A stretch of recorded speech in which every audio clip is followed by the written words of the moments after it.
My name is Dr. Ken Gallardi, and I want to present to you a model of the complete photon which, in addition to explaining the particle phenomena, also explains what has been called the wave nature of radiation. I appreciate that there's a lot of skepticism about the possibility of such a model, but I ask you to stay with me and you will see how this photon model fully explains a double slit experiment done on a photon by photon basis. I suggest that that experiment is one of the litmus tests of a comprehensive particle model of radiation. So let me begin to lay out the model. First, I start with quantization. It's the most fundamental property of the photon. Quantization means that whenever you measure the energy, you get a single value h nu. It also means that since any measurement of an object involves extracting some energy from that object, and since quantization says you can't take a piece of energy from the photon, that quantization means that every measurement of the photon means that you have absorbed it all. This is the feature that explains why the observation of a photon is always seen as a single point. You can't separate the energy into parts because it is quantized.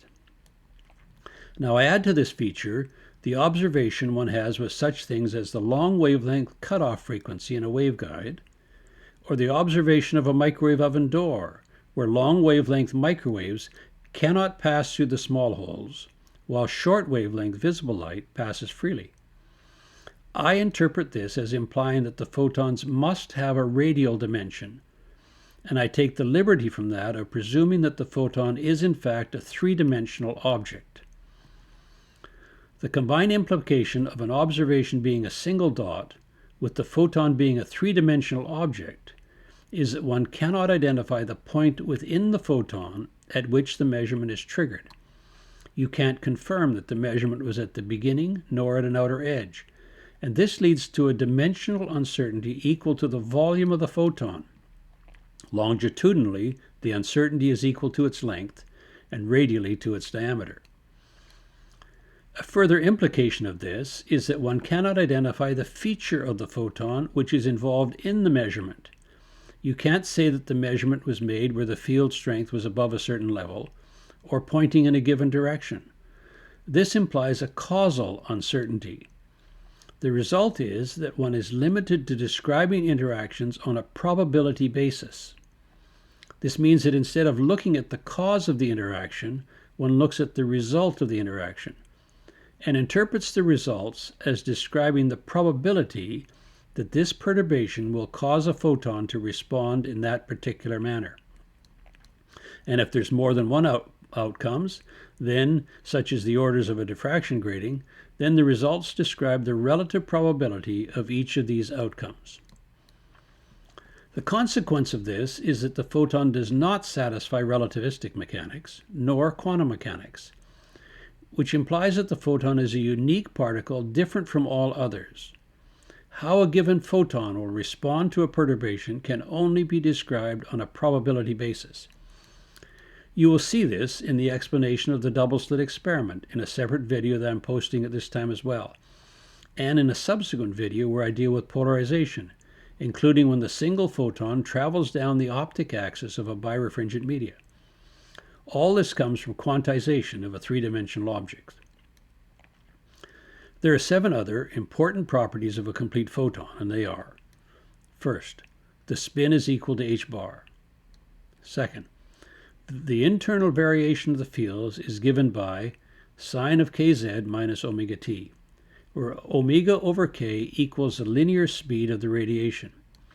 I incorporate this because phase is an important feature in dealing with radiation. Third, the magnitudes of the photon fields are cylindrically symmetric about the axis of travel. Fourth, the direction of the fields includes a polarization unit vector which is shown. This recognizes that the photon, being a boson, must be able to exhibit both circular and linear polarizations. I include gamma so the orientation of the axis doesn't matter, and because it allows one to easily discuss such effects as optical activity. The unit vectors for the electric and magnetic field are in phase but perpendicular to each other.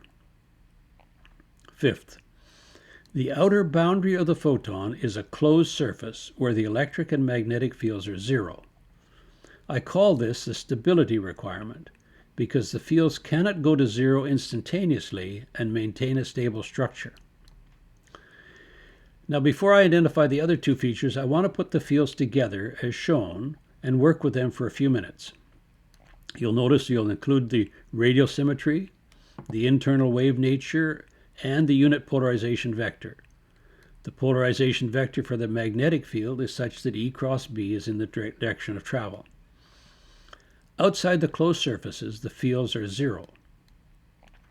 Now another pause as I add a comment. The uncertainty due to quantization was identified earlier says that we cannot prove the internal features of a photon. And here I am saying, here are the internal features. This is because while we can't know the internal features, the photon does have a structure. And the value of this presumed structure is that it provides an easy and elegant way to explain how photon reactions may occur. The reasonableness of these explanations, as judged by the physics community, is what will give this model its credibility. Now back to the two remaining features, each coming with a significant assumption, and then I'll apply the results to the double slit. First, these equations of the unperturbed fields of the complete photon do not satisfy Maxwell's equations, so a modification to that equation is required. It is needed because that equation establishes the relationship between the various parameters of the complete photon. The equation which you see on the screen is that modification to Maxwell's equation, given in terms of the electric field. It cannot be derived, since the photon is the most elemental particle. Rather, it is deduced under the requirement that the equations of the unperturbed field, shown earlier, satisfy it. This is analogous to determining the equation for gravitation, where you have data points and you seek an equation that relates the data. The expressions for the fields are the data points in this analogy, and the equation shown is what relates the data. I've written this equation in three pieces. The first bracketed portion may be thought of as representing the cylindrical symmetry of the photon, the second, the internal wave nature, and the third as the interaction of field as one varies the time and/or travel distance. Solving this equation for the electric field yields the requirement that the radial feature, E of r, must be given by a constant, E naught, times the first order Bessel function, where alpha is the square root of 2 omega squared minus beta squared all over c squared. It's noted that through the definition of alpha, this travel equation relates the internal parameters, the wave frequency, the polarization frequency, the speed, and the radius of the photon. Before I give you the seventh feature, I want to verify that a closed exterior surface actually exists where the fields are zero. And you will see this because radially, one has cylindrical surfaces where the fields are zero, and these occur whenever the Bessel function goes to zero, which is when alpha r equals 3.83 or 7.01 or 10.2 or. And longitudinally, one has surfaces that look like end caps to the cylinders whenever kz minus omega t equals 2 pi, 4 pi, or 6 pi. Now longitudinally, the fields also go to zero at an odd number of pi, but I suggest that the photon needs to be a multiple number of wavelengths so that the fields balance to zero. The result is that closed cylindrical surfaces exist where the electric and magnetic fields both go to zero that enclose the photon. The next slide shows you the possible radii for linearly polarized radiation, and you will notice that each is proportional to the wavelength. It is easy to show that similar results are true for any circular polarization as well. Now this is consistent with the observation that led to the treatment of the photon as a three-dimensional object, where the radial size somehow reflected the wavelength, and now we see that the radial size is in fact proportional to the wavelength. This coherence of the model is necessary, but it also lends a little credibility to the model. Other supporting features will be seen as you see the ease at which the model fully explains optical phenomena, such as the double slit experiment, and polarization, especially when the photons travel along the optic axis of a birefringent media. Putting these together, the complete photon looks like joined sections of a tree, where the rings of the tree correspond to the cylindrical surfaces where the fields are zero. I have called the region between the rings shells. The joined sections of the tree each correspond to wavelength-long sections that make up the complete photon. Longitudinally, the direction of the field changes each half wavelength because the sine function changes sign each half wavelength. And radially, the direction changes as one moves from shell to shell because the Bessel function changes sign at these fault surfaces. Now for the last feature and another big assumption of the model. It is the presumption that a perturbation may cause the photon to split along the cylindrical surfaces where the fields are zero.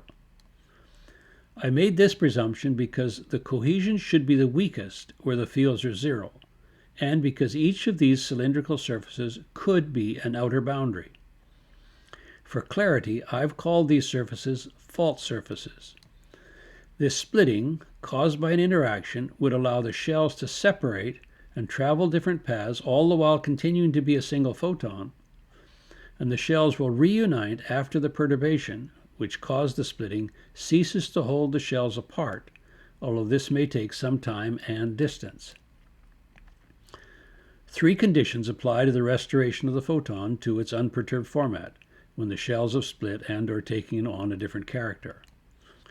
One is that the stability condition, that the magnitude of the fields be zero at the external boundary, is satisfied, which means that a single sine function governs the longitudinal structure. This implies that the difference in effective path traveled by the shells must be an integral number of wavelengths. I use the word effective because one cannot observe or describe the paths the shells actually travel.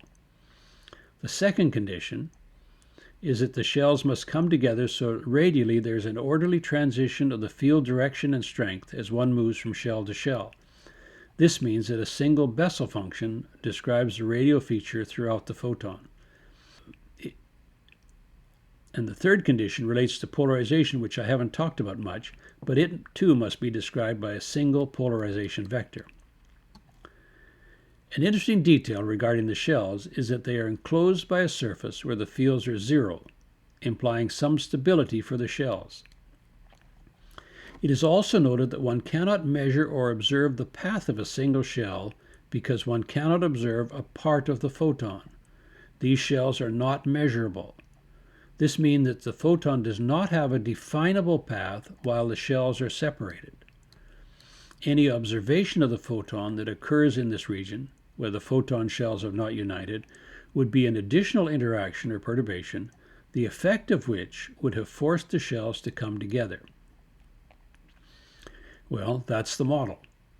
And the primary features that distinguish this model are the probabilistic mechanics, which is a consequence of quantization, the revision to Maxwell's equation, the detailed shell structure, which we're allowing each shell to travel separately for a time, and this is a result of adding the radial and polarization features into the expression for the internal fields. The next video, which will apply this to the double slit experiment, and the one after that to the polarization features, including when the single photon travels along the optic axis of a birefringent media. You will see how each of these distinguishing features is necessary and sufficient to provide clear and elegant explanations of these effects. Thanks for watching. Please subscribe to the channel. Please add your comments below, and please pass it on to others, particularly those in the physics community. Thanks again for watching. Thanks for your help, and God bless.